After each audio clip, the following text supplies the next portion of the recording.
Good morning, everybody. Welcome to the first fucking edition of the 4 and 7 podcast. I'm here with this piece of shit Met fan, and I think he's got some stuff to say. Hey, we're all talking here. It's our year. It's always your fucking year, but you're never there. Where are you? Yeah, it's the Nets year. It's the Jets year. It's the Mets year. Hold on a second. But okay, I can accept the Mets being a competitive team. The Nets and the Jets, come on, man. Come on. I know we're both Jet fans. I don't know how you're a Net fan. I don't know how that fucking happened or why you're still there. But that's insane. It's all going to change. Uh-huh. Yeah. Mm-hmm. But yeah, so this is going to be our new mainstay for the entire baseball season. We're covering, obviously, if you can't tell by the gear and the show, and if the show's title is lost on you, I don't know what it's called, the Subway fucking series for a reason. It's the 4 train and the 7 train. You know, I'm trying to make it as obvious as possible. But yes, we will be covering Mets and Yankees every week, Saturday mornings, 9 a.m. Chris, what do you got to add to that? You got anything to add to that shit? I'm super excited. I love baseball season. It signals that the weather is warm. I saw this video yesterday. These guys were driving around on their motorcycles blasting Dipset.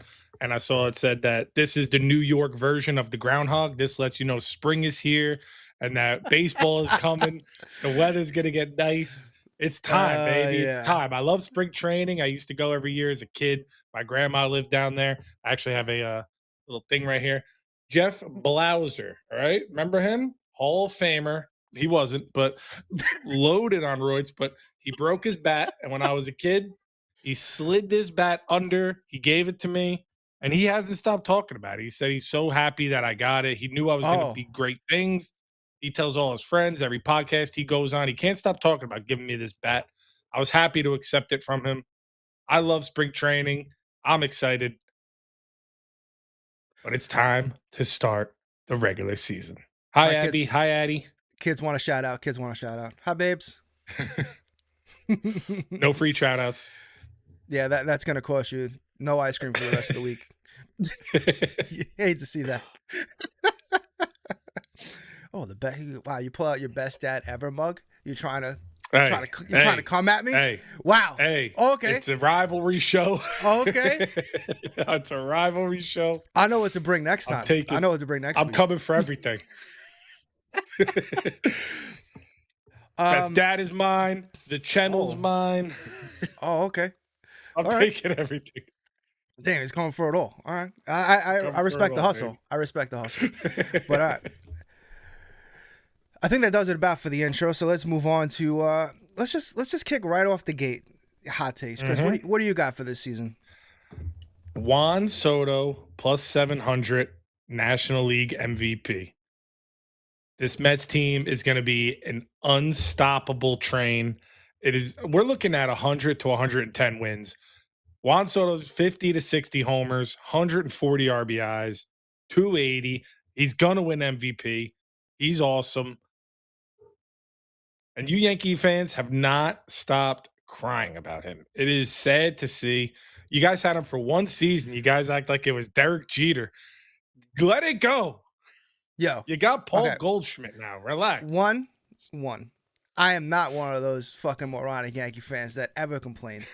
We literally were able to, for his nonsensical contract, we were able to basically field every other hole we had in our team. And in my opinion, giving us one of the best teams we've had in a very long time, like especially depth-wise. And, you know, Juan Soto can't catch. He's a pretty below average, slightly average defender. But dude's one of the best hitters in the game. I mean, I'm not here to shit on Juan Soto. I wish he would have stayed a Yankee, but at the same time, him leaving really was more of a blessing in disguise because we were able to get guys like Cody Bellinger, Goldschmidt, who's, you know, he's actually be playing backup this year, but he's great at, you know, great depth guy, another good lefty into the lineup. And, you know, we got some bullpen guys, although you picked up our dog shit. What's his name? Devin Williams, I believe. Luke Weaver? Devin Williams. No, I don't.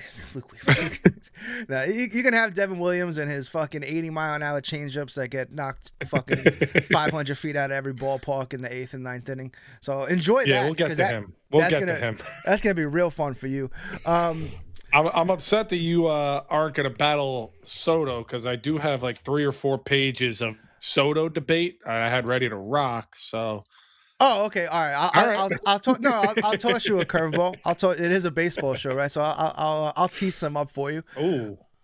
I don't even know what. Yeah, I'm sorry. I'm sorry.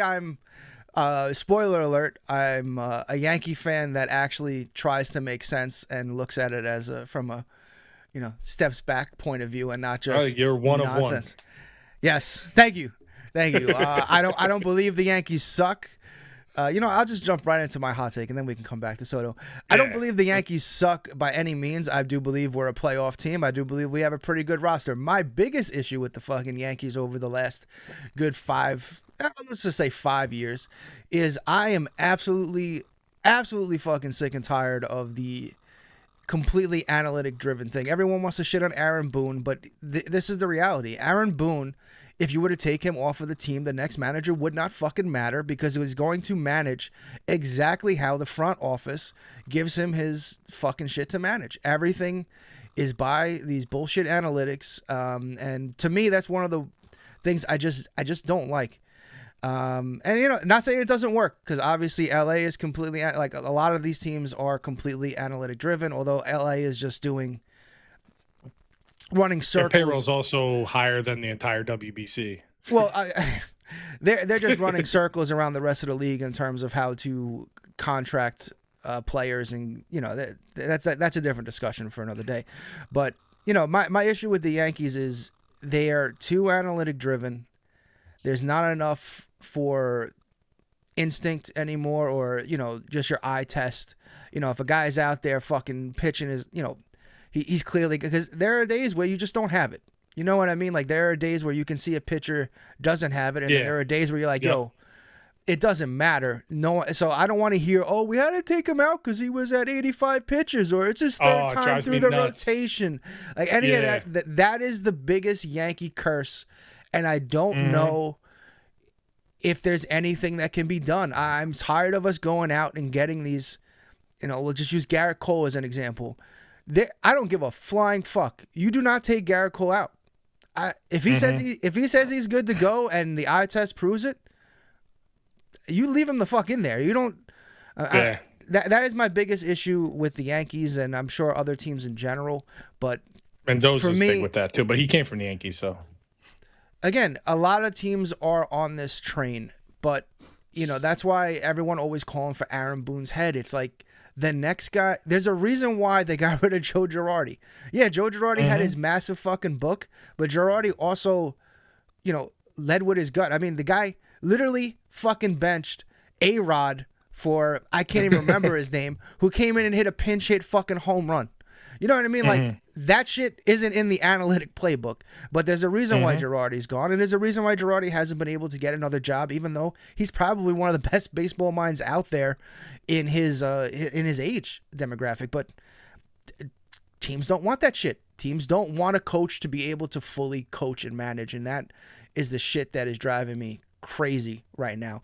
And then my other point with the Yankees is I'm happy we got Cody Bellinger, and this is going to lead into the Yankee free agents and whatnot. But before we get there, I'm happy we re-signed Cody Bellinger. I'm not so impressed with Trent Grisham, and he's had a terrible spring training, and I don't want to coming off of a terrible postseason. So is this the real Trent Grisham, and what we saw for 80% of last season fraudulent, or not? I don't know, but they just put Jasson Dominguez back down. They reassigned him, and he's back down in the minors. And I just cannot.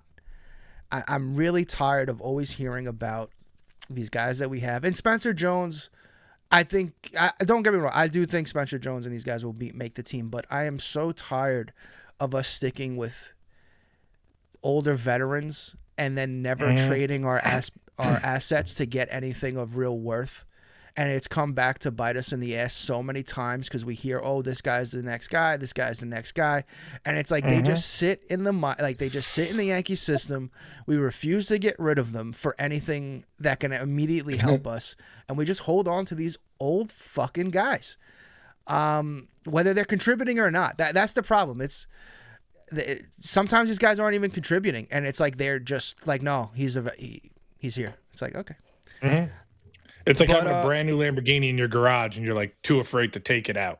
Yeah, you're like, and Dominguez, he hit in spring training 371, 1.08 OPS. I don't know what else he needed to do to make this team. I'm pretty sure he led 20 the team. homers. What do you need? A home run a game? Yeah, like I'm pretty sure he led the team in home runs in spring training, right? Or was that he was their best hitter in camp by far? I mean, now obviously Judge was at the WBC, so.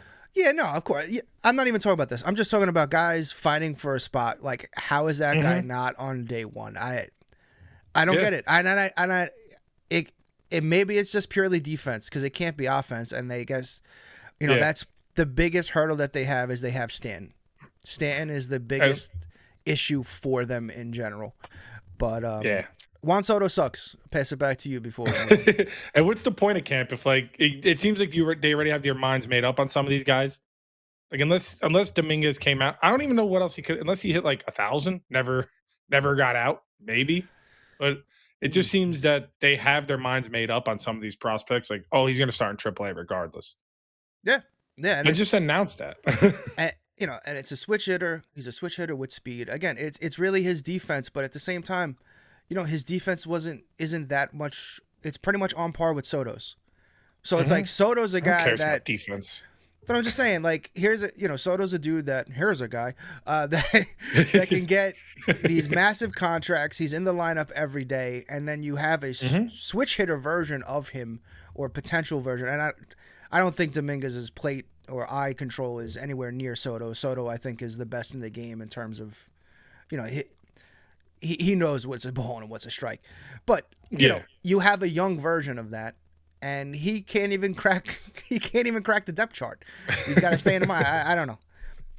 But yeah, I kind of just rolled into all of my topics into hot takes there. So I don't know if that was the best strategy. Then you break it down like boom, boom, boom, boom. What are the free agents of note did the Yankees even have?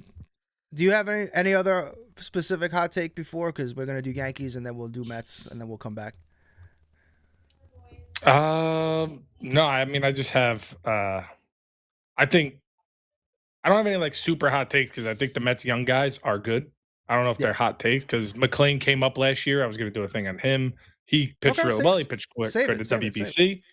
Yeah, I'm gonna save it. Yeah, just a little tease. I think the for the Yankees, their best move, because I don't really think they did too much in this offseason. I think they had a very mediocre kind of run it back. Ryan Weathers, bringing in him, I think was a good move. The 4 prospects that they gave up, I don't think they were really of note. And you bring in a pitcher now that has had success. Probably slate him in at like your 4 spot because you have Cole, who's had injury problems. What are you talking about? Blackburn? Who are you talking about? No, Ryan Weathers. Oh, sorry. Blackburn is trash. Did you guys bring Blackburn back? Paul Blackburn? Yeah, we got that guy. He might be the worst pitcher of the past decade. How is he?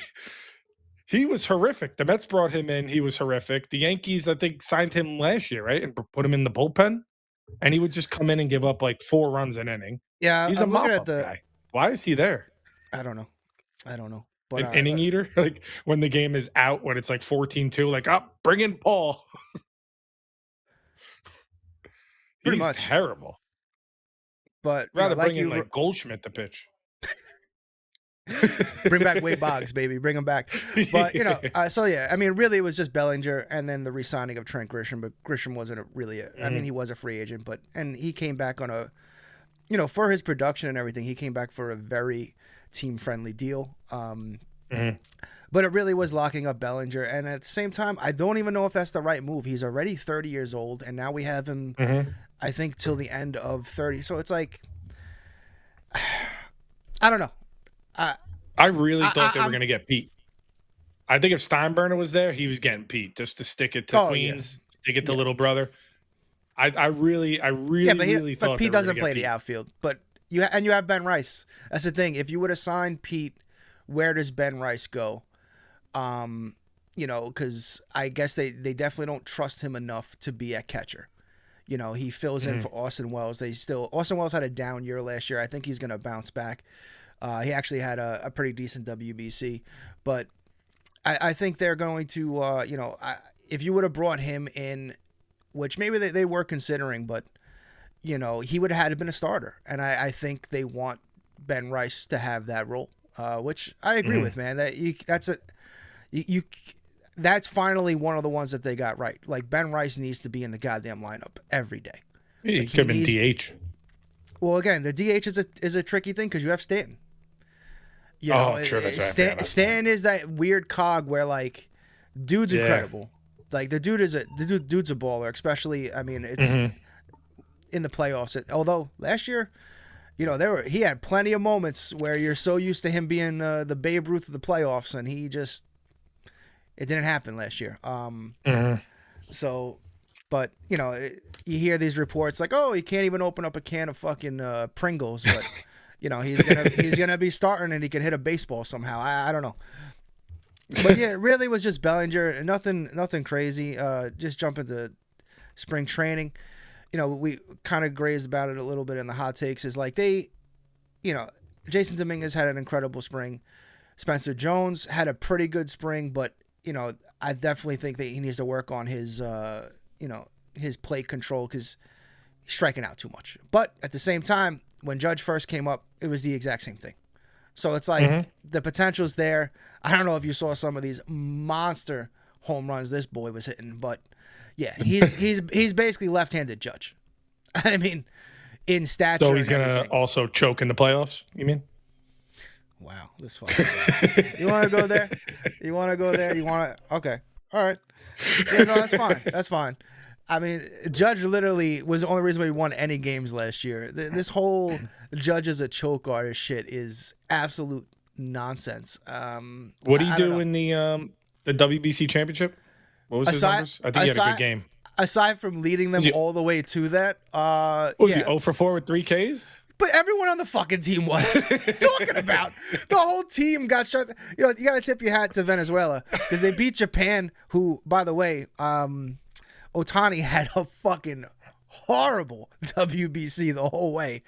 But Venezuela knocked out, like, hey, man, I got to give it to them. They beat the best players, and USA should be a little bit embarrassed, honestly. Like, there's no reason to trot out that kind of lineup, and we almost basically got no hit. And it wasn't just Judge; it was fucking everybody. You send out the MVP, and he goes 0 for 4 with 3 Ks. I mean, that's just a bad representation of USA baseball. But hey, at least Juan Soto said the best team was on display, and the world knows it. Even though he didn't even make it there, but it could be that guy. Could be that guy. So yeah, spring training is one of those things where like. You kind of fall in love with a bunch of these guys, and for me, it sucks to not see Spencer Jones and Jasson Dominguez be on the opening day roster. But I do think they're going to come up, and then that kind of leads into the top 5 prospects. Obviously, I don't even know if you can really even consider Dominguez still like a prospect because he's been on the team for the last 2 years now. So like, I don't even. I look at it if you still have minor league eligibility, that you're still a prospect. I don't know how like the actual stat line is, but if you have, you know what I mean. If you don't have to go through waivers and they could send you down, to me that means you're still a prospect. Okay. All right, so we'll use that as the baseline. So then, they have was it George Lombard Jr.? He's supposed to basically be like their top guy infielder, and please work out because I just can't. Anthony Volpe, although I believe Anthony Volpe's not the starting shortstop according to this depth chart. Now I could be wrong. Maybe the depth chart's not updated correctly, or maybe they'll change it, but. But in terms of prospects, obviously you got George Jr., Spencer Jones, Jasson Dominguez, according, since he went down. Who else is in there? I think we have a stud pitcher too. Yeah, Carlos. I'm gonna fucking butcher this. Lagrange, maybe, possibly, but just Lagrange. Lagrange. Oh, okay. Yeah, I was close. Yeah, I was real close. I was real fucking close. Um, who else we got? And then Elmer Rodriguez, I believe, is the other one. Elmer Fudd. Yeah, it's rabbit season. It's baseball season, boys. But so there are some exciting. I think George is the most exciting one because I think in terms of the Yankees, the infield is really the thing that needs to be shored up. I know we have, Volpe was the biggest issue last season. He's hot and he's cold, and when he's fucking cold, he's terrible. But the biggest issue with Volpe isn't even his bat. If you're an incredible defenseman, it's fine. You don't need Derek Jeter doesn't need. It's because you're a Yankee. Everyone the shortstop has to be the great. It doesn't have to be that. I don't need the guy hitting 350 and all this shit. But I'm pretty sure he was top 3 or possibly even led the league in errors. So it's like, he was terrible. If you're not gonna contribute defensively and you're sure as shit not contributing offensively, get the fuck off the team. I get it. He's a New York kid. He's Italian. Hey, yo, yeah, it's all great, but you're dog shit. Unfortunately, like you had 2 years. They continuously trotted you out there hoping you would turn it around. You never did. I don't even want to talk about the postseason numbers. Good Lord. So I am excited to see. Well, and then I guess we'll just go right into opening day. And what you said with defense too, if you remember Ray Ordonez from the Mets, like he was a 200 hitter consistently, 200, 220, but he was the best shortstop, maybe the best defensive shortstop of all time. So you can live with that because he saves so many runs and all that. But so when he can't hit, it's okay because he's an absolute lock out there. You put the guy at 9, he bat like you don't need death row fucking 1 through 9. Which is unfortunately it just sucked because the pitcher batted back then. So it was Ordonez's pitcher. It was okay. But unfortunately, that's the sad reality of many Yankee fans is everyone's just, it is crazy. You go back to some of these All-Star games in the mid-2000s, and it's like, they had an All-Star at every fucking position. Yep. And unfortunately, like, those days are over, man. We're not, it's just, you can't expect that all the fucking time. And I feel like Yankee fans are still caught in that, if you're not an all-star, you're trash. And it's like, that's just not, that's not even good for team chemistry. You're not going to find, like, the Yankees just had this unbelievable core and they were able to flesh it out and back then. And, we have that ability now, but guys like Volpe, just get the fuck out of here. Just get out of here. That was also back when New York was the market too. Like if you wanted to promote your brand or get more money outside of the game, you had to go to New York, LA, Boston. Now there's markets everywhere. You can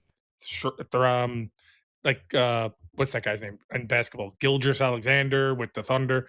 You can get a ton of money anywhere and promote your brand because of social media, marketing deals. You don't have to take less money to go to New York so that you can get the deal with Nike. You know what I mean? You can get it anywhere. Minnesota, anywhere.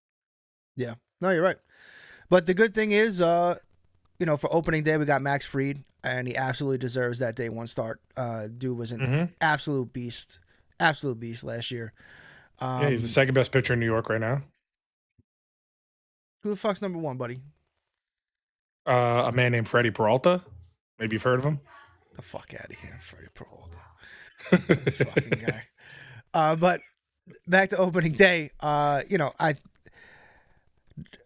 this should have probably been part of my rant. Opening day is on a Wednesday, and it's just the Yankees versus the Giants, and it's on fucking Netflix. And if you followed any of our sports shows at all, we've kind of grazed upon this a little bit. I'm getting real sick of this shit, man. Like, I don't, and it's not that I'm against baseball being on Netflix. But to have opening day being, you know what I mean? Like the opening night, just one game, and it's not something that everyone can get via basic cable. It just really fucking bothers me. I know. I really don't like it. 20-something a month. Yeah, and it just I just really hate how sports are becoming. To watch every game, you're going to need several different apps. It's just I know. or subscription based. It's stupid, and like the blackout. They start stuff, putting games on Apple TV. Yeah, the blackout stuff. The blackouts shit's nonsense because then it's not like you're not like I'll just get Sunday Ticket or MLB. What's the MLB version of Sunday Ticket? Game Day or some shit. Yeah. So it's like you can't even. That doesn't supersede it because you won't get Yankee games. You'll get everything else but Yankee games because you live in New York. It's like what? Why? Yeah. Especially when all these other fucking games are on all these other that shit is to me is so antiquated and it just it shouldn't exist anymore. The whole blackout stuff, like that's a cable thing. We're not doing that shit anymore. It's over. Yeah. It's supposed to be America's favorite pastime, but you can't watch the games you want to watch. No, absolutely not. But in good news, Oswaldo Cabrera is back and apparently is going to be the starting shortstop opening day, according to the MLB Yankees roster depth chart. And it has on opening day, the Yankees are minus 122. The Giants are plus 104. They will be facing Logan Webb. Who? Just kidding. No, I think Webb had I think he had like a sub 3 RA, so it's not like he's some, he's awesome. Starter. Yeah, no. Yeah, it's gonna be a good game. It's the first game of the season. You can't really overreact to it. I'm very optimistic about the season. I think again the Yankees are a playoff team. I am absolutely thrilled that Anthony Volpe is not the fucking starter. That gives me a ton of hope right out of the gate. This is a New York show, all right? If you listen to WFAN, if you tune into this show Saturday mornings, there's going to be drastic overreactions to every single game. This is what we do, baby. If we lose a game early on, we start 4-4. That manager's got to go. I don't care if there's 140 more games. Yeah, get him out of here. Bring in the AI robot. That's what I need to manage my fucking team now. Yeah. But I love listening to the fan. Like after opening day, Judge goes like 1-4, and they're like, "This guy's a bum. Why do we keep catering to this guy? Move him down the lineup." Meanwhile, Judge's contract based on like everyone else currently is for the best player in baseball, or arguably the best player in baseball. It's the best contract. No, it's a fucking. But he's making less than Kyle Turner. Yeah, or Kyle Tucker, whatever the guy's name is. That Kyle Tucker. Tucker. But yeah, I mean, so we got Ben Rice at first. Excited he's getting the start. Jazz at second. Wells catching. Ryan McMahon. He's the descendant from Uncle Ben's Rice, right? If I remember correctly. I got nothing. I got fucking nothing. On that. I got nothing. Uncle Ben Rice. I do hope Ryan McMahon's a great third baseman. I do hope he settles in a little bit more and shows a little bit more at the plate. We got Cody Bellinger in left. Trent Grisham at center. This is going to be the make or break, man. I think this is going to be one of the positions that can really they're going to have to make a decision quick because again, with Spencer and Dominguez sitting there, you can't let Trent. You can't give him 2 months to figure it out. If he can't bounce back. He's also an absolute character. If you follow him on social media, he's just an absolute character. I love Trent. Don't get me wrong. I love him on the team. Yeah. It does worry me that like the last 2 months of baseball that he's played, he's been. I mean, we were just shitting on Anthony Volpe. I mean, he's making Anthony Volpe look like a fucking MVP candidate. But at least Grisham in the outfield is fucking incredible. So again. There are where you're like, oh, okay. Like, okay, I can't hit right now. Yeah, exactly. Like, oh, the guy just made a top 5 fucking Sports Center catch. Like, yeah, we're good. Save some runs.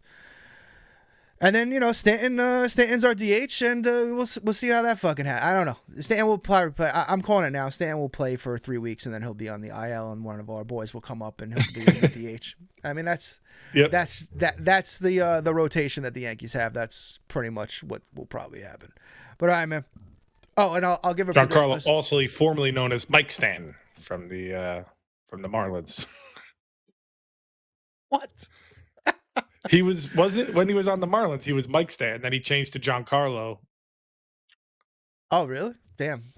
Yeah. I wasn't aware. Yeah, Giancarlo Yeah. sounds a lot better.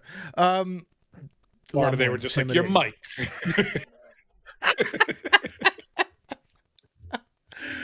My cow. But I'll give a score prediction. I think the Yankees come out. I think they win. It's going to be a tight game. I think they win 4-2. That's my prediction. That's my prediction. All right, sir. It's all Met time. Unfortunately, we have to bore all the fans with this Met talk. Go ahead. Everyone up from their nap? Everyone tuned in to the real New York team, Big Brother? There's going to be a casino out there in a couple of years. You can go to the game, go to the casino, win some money, come out and get robbed because you're still in Queens. Don't forget, you're still in Queens. The Mets are opening up Thursday at home against the Pirates. Paul Skenes versus Freddy Peralta. It doesn't have the over-under yet. It has the Mets at -116, the Pirates at -102. Whatever that under is, hammer that. Because these are two of the best pitchers in the National League. Peralta's looking for a contract extension. They weren't able to get it done. He wants, what is he, 30 or 20? What is Peralta? I think he's 28. He wants 6-7 years. So as you know, like with the pitchers, it's tough to get that. But it's also his first like major contract. He's the Mets so want to give him he 4 wants or his bag. 5. Yeah. The Mets probably want to give him 4 or 5 at like 50 mil. He wants 8 at like probably 50. So they'll probably work on something like 4 or 5, maybe 60 million, which is outrageous. Figure 120, $240 million for 4 years is. We just saw it in the NFL, the amount of money that was spent in free agency, like, and that was insane. Yeah. Baseball makes that shit look like it's play money, like it's the money being tossed around. Because Kyle baseball Tucker now. got 6 year. Yeah, the Mets were all in on Tucker. They were matching, and then LA swoops in, throws 4 for 240. So the Mets actually do the logical thing, where it actually turns out, in my opinion, to be the better move. Bichette was on his way to Philly.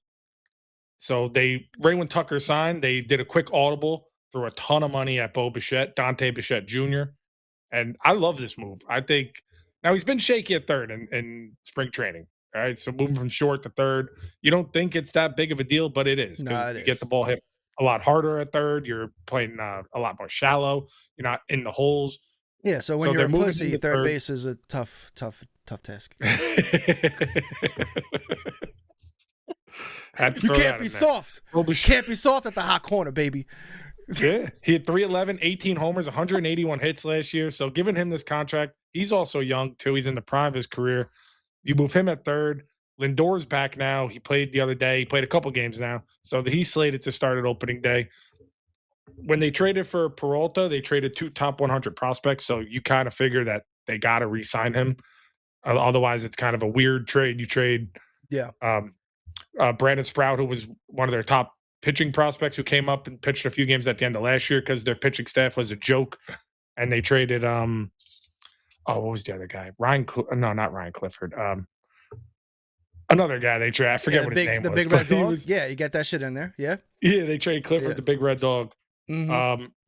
Massive sign. So now another good move, this circles to Devin Williams, what we were talking about before, was in that trade they got Tobias Myers, who's a spot starter reliever. He's actually real good. He's such a throw-in for the trade, and he's a really good pitcher. He's the one that pitched Game 3 when the when the Mets played the Brewers. Yeah, he pitched 5 shutout innings, shut down the Mets, 2 hits, 5 Ks, and then that's what led to Pete Alonso hitting the homer off of Devin Williams and ruining his career. Oh yeah, Devin Williams went to the Yankees, had a bad year. Although he did good in the postseason, if I remember correctly. He did all right. Like he had a decent camp. He looked more like the guy you thought you signed up for. Yeah, because during the regular season, I think he had like a 4 ERA. He was terrible. Yeah, no, he blew a bunch of games in the beginning. At one point, he had given up more runs in a month span than he had in like 2 years, or something absolutely ridiculous. It was like he could not be any worse.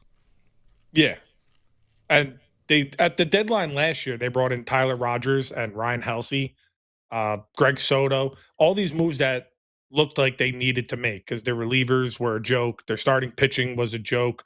They were doing real well. They were still in first place at the time. Soto was okay. Ryan Helsey was probably the worst trade acquisition you could have ever made, ever. He came in and just blew every game. It was like came from the Cardinals to sabotage the Mets. Like he was like a secret agent that came in with one purpose to blow every game. So getting rid of him was fine. Tyler Rogers, the submarine guy, who's like 50 years old, pitched real well. I was hoping they were going to bring him back, but they got rid of him. They brought in Luke Weaver from the Yankees, Luis Garcia. Now they lost Diaz. That's huge. Diaz is awesome. He had one really, really bad year with the Mets. He's probably the best closer in the game, but you don't know if that was all the Mets' fault. It kind of seems like the way he went out kind of seems like he wanted out. Yeah. Kind of seems like he wanted to go to LA. Yep. Then he left real quick. It was like the first day of spring training or the first day of the offseason. He was like, all right, see you guys. Like, didn't really give the Mets a chance. And Cone loves throwing money around too. So it's not like the Dodgers were way over the top with the contract for him. I get the impression he wanted out. So they bring in Devin Williams. Also, they signed Devin Williams before Diaz, and he says like, oh, he took that as like disrespect. Like, you're still the closer. They didn't bring in Devin Williams to disrespect you. You were still going to get paid. Devin Williams didn't make a lot. So it was nonsense. He wanted out. Whatever. Hope he goes back to the terrible Diaz because I don't want to see him shine out there. I'm sick of LA. But now they brought in yeah, he's definitely going to be awesome. Yeah. They brought in Craig Kimbrell too, or Kimbrell. He was awesome. Remember, like 10 years ago, he was the closer for the Guardians, I think. Oh yeah, so I totally remember that. Yes, I have him in fantasy. Yeah, exactly. Yeah. He had an okay spring. He's probably on track to make the team. I don't feel confident with him. What I do feel confident with is the revamp of the starting rotation. 2 years ago, Stearns made it a point where we're going to try to get these low risk, high reward guys. They brought in Luis Severino, Sean Manaea, and it worked out great. They had Senga. Manaea had a great year. Severino had a great year. Then he got that huge contract from the A's, which made no sense, really. Like, why you don't spend money on anyone. Now, all of a sudden, you're giving a ton of money to Luis Severino. Yeah. Didn't make any sense. The A's are, I don't know. They doesn't make sense. Ever since Moneyball, baby, it's been real downhill. Yeah. And he had a terrible year. It's like they did all that money. They got nothing. Then, so last year, they did like the same philosophy. They brought in Frankie Montas, who was an absolute disaster. They brought in Griffin Canning, who was okay. He ended up getting hurt. So their rotation was terrible. They would go 4 innings, and then the bullpen was terrible. So you would hand the ball off for the bullpen. They go 5 innings. And it was a joke. They never even got to Diaz. The first half of the year, it made no sense how they were in first. Every time you'd watch the game, you'd be like, how is this team a first-place team? It makes no sense. They have to score 10 runs every single time. So when the plummet happened, I was like, yeah, this is like the housing market. Like everyone saw this coming, except for the experts. Like everyone knew, boom. And it did. Yeah. Then they lost. The Reds made the playoffs after them. It was incredibly embarrassing. So Stearns decided, you know what? We're going to go get an actual pitcher. They went and got Freddy Peralta, traded 2 top 100 prospects. He rebuilt the entire farm system. Last year, they were #1 farm system. So they have all these guys where you could get rid of and trade and bring in these guys. So they got Peralta. Senga's had a good spring. Manaea's had a good spring. His velocity is down. He's pitching around like 88. They want to get it back to 92. He just pitched 4 shutout innings the day before that. Senga pitched 4 shutout innings. Those are the key guys because Senga had a good first half, got hurt, and was terrible. Manaea was hurt in spring last year, and he could never get it going. He came back. He was terrible. Everything kept getting pushed back because during his rehab, he kept getting hurt. So you need Manaea, you need Senga, but this year you're not relying on them like you were last year. It's not like these guys have to be awesome. Now they have Peralta. They got Nolan McLean, who looks like the real deal. He came up last year, was awesome. He pitched in the WBC, the final game. The moment wasn't too big. He pitched 4 2/3, 2 earned runs, gave up a home run, 4 Ks. So he's pitched great, and he's pitched good in big moments too. So I'm not too worried there. Peterson is who Peterson is. He's going to be a 4 starter. He's a lefty, mixes things up. Clay Holmes he's good. I mean, last year was his first year as a starter. So everyone kind of knew like at 100 innings, you're going to see kind of a decline. And then he had a couple bad games, but then he came back. Like his arm kind of got stronger, I guess, and he pitched good towards the end. So they're going to go with a 6-man rotation, it looks like, with McLean, Peralta, Holmes, Peterson, Minaya, and Senga. Now, can Senga go back to the guy from 2 years ago and be awesome? Or is he going to go back to the guy from last year and pitch 4 innings, 120 pitches, 9 walks a game? And what are you going to get from Sean Minaya? Is he going to be the guy that was lights out in the playoffs a couple years ago and was the heart and soul of this team and brought all the excitement back to New York, back to Queens, I mean?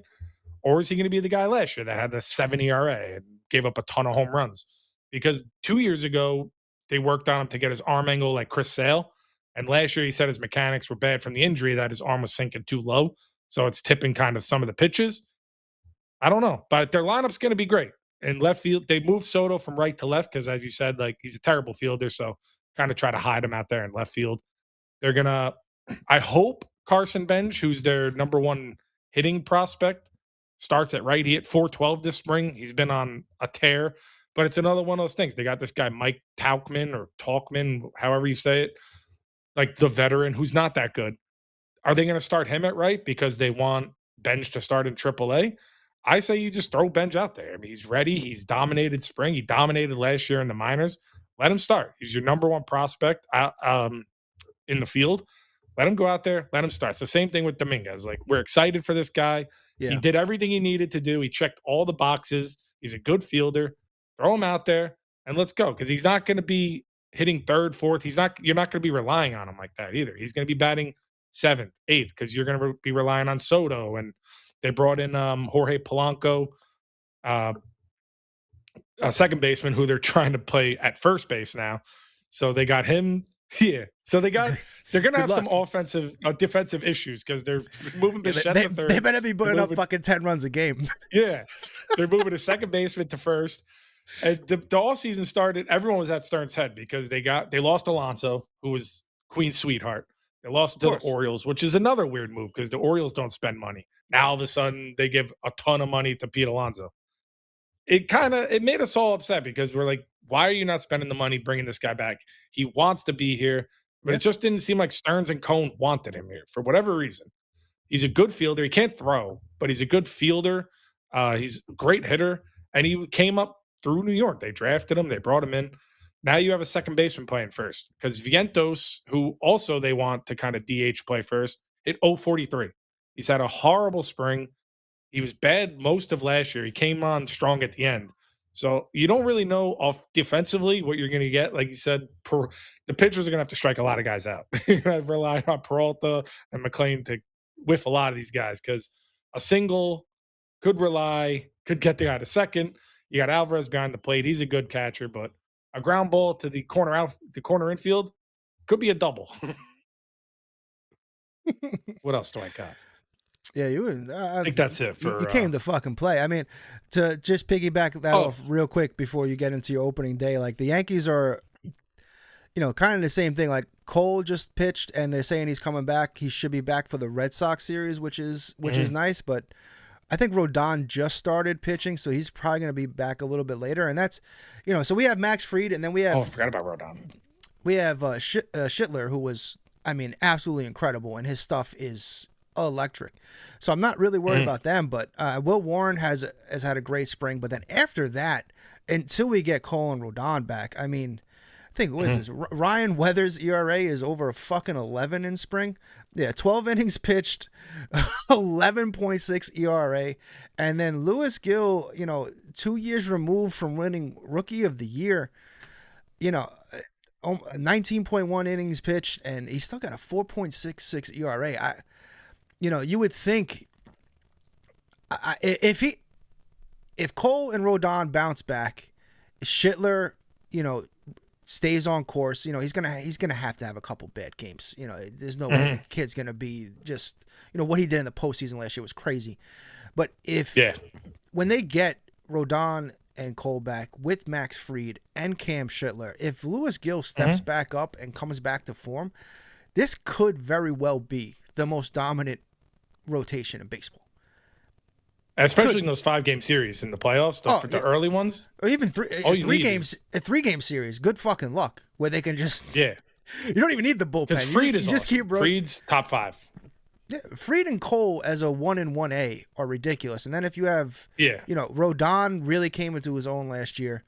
He's your number 3. That's ridiculous. And now you have Schittler, who looks like he has the potential to be an ace if he can keep up what he did last year. And again, if Gil can come back. And then Will Warren is he's one of those guys I don't think gets enough credit. So we'll see. But what do you got for opening day? A Mets win? What's the what are we looking at? Last year, I believe, if I remember correctly, they lost last year, but historically they win opening day. That's always been kind of their thing. I know the Family Guy meme, the first pitch and the season's over. They usually always start hot, and then the collapse usually happens around the All-Star break. But yeah, I mean, it's tough. They're going to win the series. I would bet the Mets to win the series over Game 1 because you're facing Skenes. You don't know. Skenes could go all 9, no hit. He's awesome. I saw all the memes like him leaving the WBC, having to go back to Pittsburgh. What a downfall. I was hoping the Mets were going to trade for him. I wanted them to go all in on Skenes. That was like a rumor. They ended up getting Peralta. They needed to do something. They couldn't go back in with this philosophy of we can't spend money on pitchers. So I'm happy they got Peralta at least, but Skenes would have been awesome. Skenes is probably the best pitcher in baseball, right? You got to figure he's number 1.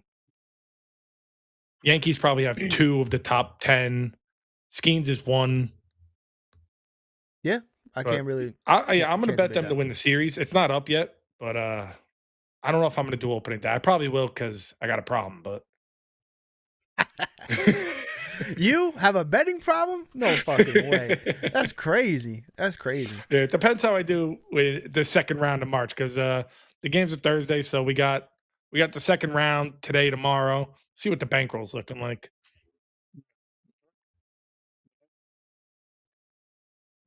Also, I want to make note that the Mets did get Louis Robert Jr., who was a center fielder they were going for last year, but the White Sox, for whatever, wouldn't trade him. So they ended up getting that bum. I won't even say his name, from the Orioles. The guy came in and hit like 0-10. Horrific. Because Francesa said it was such a good move. So I knew right when they got him, I was like, oh, no. This is going to be the worst. So they got Louis Robert. He was a MVP candidate 2 or 3 years ago. And then he kind of been battling injuries and depression from being on the White Sox and winning 14 games a season. So this change of scenery, they're really hoping big things for him. He was another one that was hurt. So he played the last couple games of spring training. So he looks like he's ready to rock. So you're going to have Benj, Robert, who's a good fielder, and Soto out there. Hopefully Benj. What do you got for final score? Did you do that already? Under. Probably like 3-2. They're going to have to get to the bullpen. I mean, both teams are going to have to get to the bullpen. So you figure both starters, probably 6 or 7. I would bet first 5 innings under, whatever that is. It's probably going to be like 1.5. So I'm going to have to, once they put those game things up. But you know what? I'm rocking Mets. 5-2. Ooh, wow. Yeah, they're going to get their Skenes. Only 2 runs with that defense, huh? Okay. Hell yeah. Well, the Pirates stink. maybe one hitter out there on the Pirates. They are. They're basically playing a AAA team. That's true. Yeah. Yeah. Am I crazy right now? So I'm on DraftKings. So I was trying to prepare for our Subway Parlay, and are there like no bets yet? Like really available? No, nothing. It's futures. It's a lot of futures. Total wins.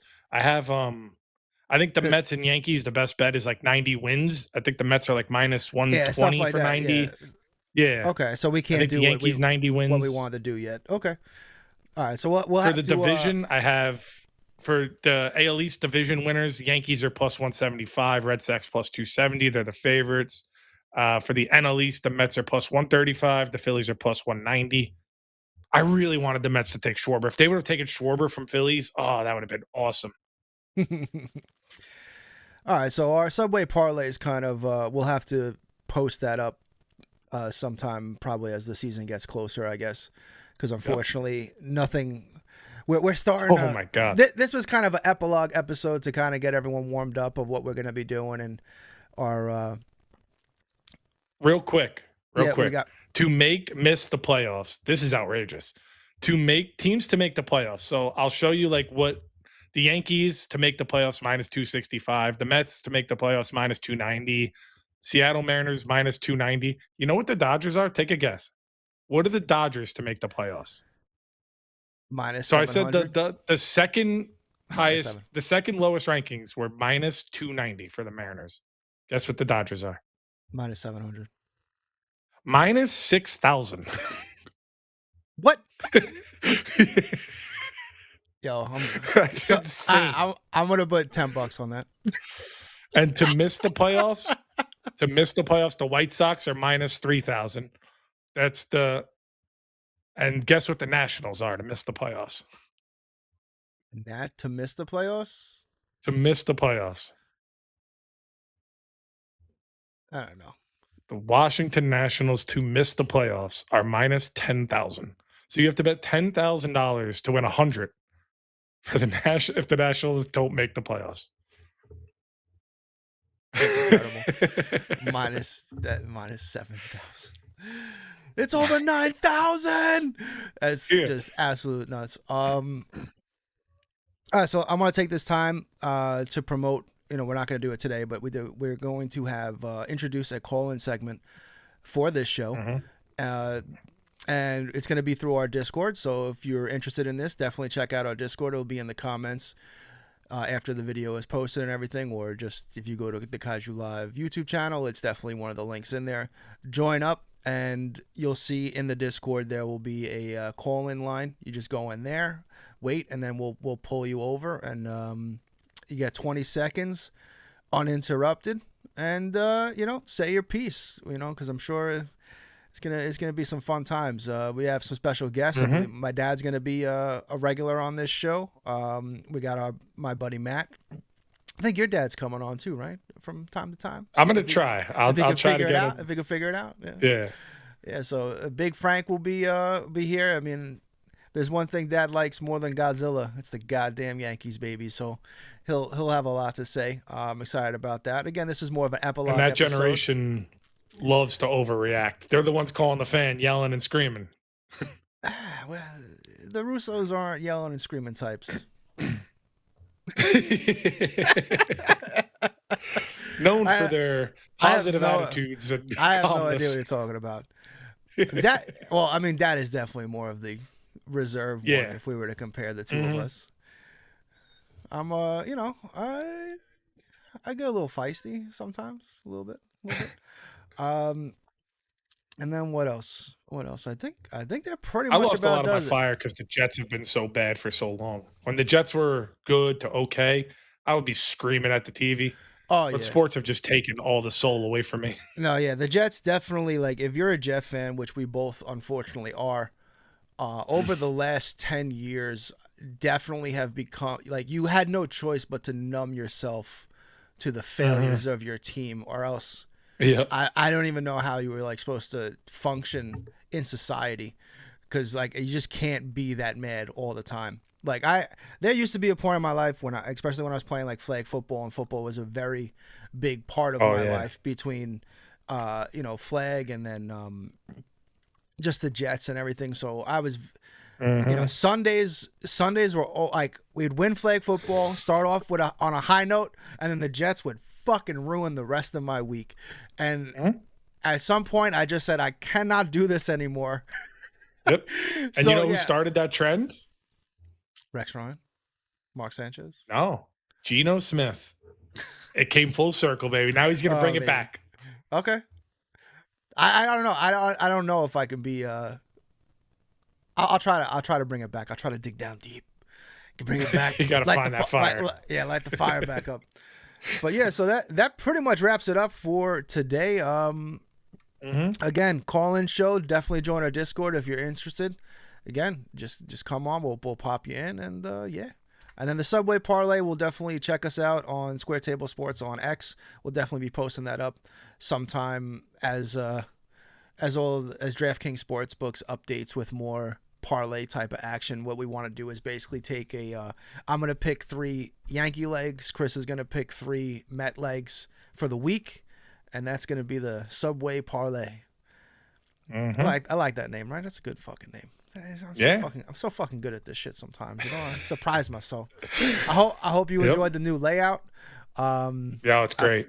The only thing I still got to get going is the ticker. I don't know. I had a little glitch with that, but I'm not going to let fucking ticker ruin the show here. We'll let him slide. Let him slide. Let it slide for now. You got any closing thoughts? Yeah, join the Patreon, $5 a month. It's not going to kill you. It's not going to break your back. Be a producer of the show. Yes, sir. And we're going to be posting exclusive stuff as the Patreon goes. I'll give you my fade Chris's. I'm historically bad at gambling, so I'll put all my picks in there so you go against me, win a ton of money throughout your season. Although this March, tune into our show, Last Leg Parlays, episode 10. We are 29-3 in the first round in our bracket. So tune in, see what we got for the second round.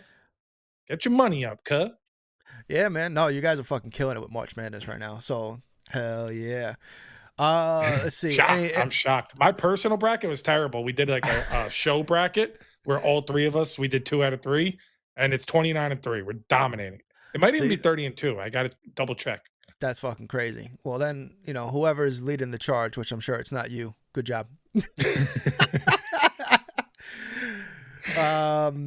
And then for you Kaiju fans, if any Kaiju fans are watching, because after all, this is Kaiju Live, Dad and I are back tomorrow night with the first auction show of the year, baby.